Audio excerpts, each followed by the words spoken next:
regardless of whether you agree or disagree with Interbrand's methodology or some of the other ones that you can find in the literature, there is one thing that is clear. Brands, once they have value, it must be reflected in the following three components. One is premium pricing. Next is market share.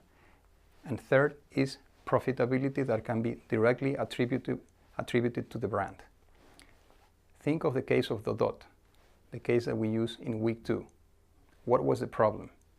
The market share was eroding, its price was being threatened by lower priced private label products, but its biggest asset to defend both its profitability and its market share was its brand, correct? So, doesn't mean that once you have built a strong brand, it can last for a very long time or forever. Absolutely not. And a staggering 47%, that is 14 out of the 32 firms, did not make up this top 32 list 15 years ago. Let's look at a couple of examples of companies that have either disappeared or have significantly lost part of its value. Companies like Nokia and Ericsson. Do you remember them? They no longer make up the top 100 brands in the world. Or Ford, that has suffered severe problems and has lost a significant portion of its market cap and the brand value as well. Companies that are clearly on the descent, such as Marlboro and most of the other cigarette companies, because of particular cultural changing of times and what is the society level of acceptance of cigarettes. PC manufacturers like Compaq and Dell. Compaq because it was bought by Hewlett-Packard, but Dell PCs clearly on the way down, right? So these companies no longer make up the top 50 or 32 list of the most valuable brands. Kodak and AT&T, remember? Kodak lost the battle for digital cameras, and digital cameras since then have been sort of replaced by smartphones. AT&T has become a commodity and no longer commands the level of respect and recognition that it once had. Or even financial institutions like Citibank, that one used to make up this list, but the banks have suffered tremendously since the financial crisis, in part due to self-infliction, and most financial institutions have either disappeared or dropped considerably in this list of the world's most renowned brands. So, as you can see, having made it to this list does not ensure that you will remain over there.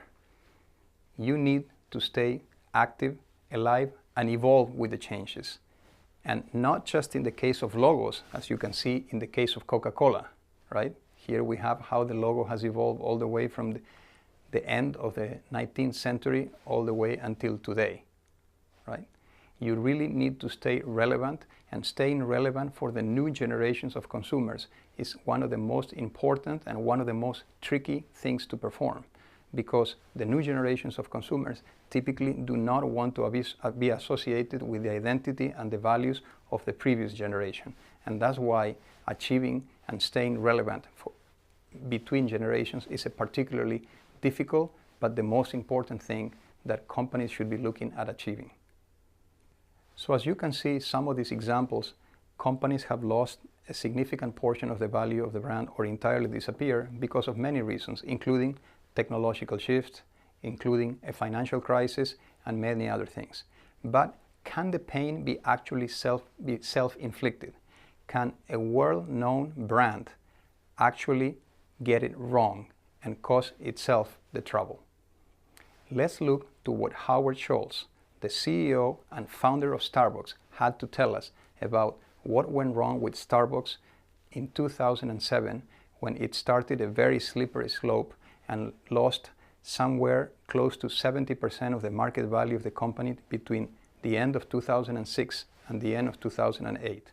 In January 1st of 2008, he came back as CEO of the company, and this is what he had to tell us about this time and why he thought that the Starbucks experience was diluting itself. I think the truth is that what I described in the book happening to Starbucks, I don't believe is that unusual, that companies go through cyclical changes. In our case, I was very honest in describing what I thought was the fact that growth and unbelievable success in some way covered up an undisciplined level of decision making.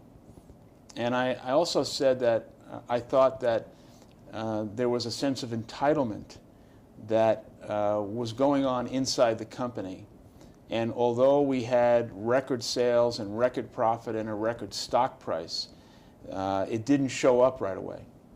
And when I returned to CEO in January of 2008, I think that, coupled with the cataclysmic financial crisis, it began to, I think, uncover that there were a lot of issues that we had not faced that unfortunately were about to raise their ugly head.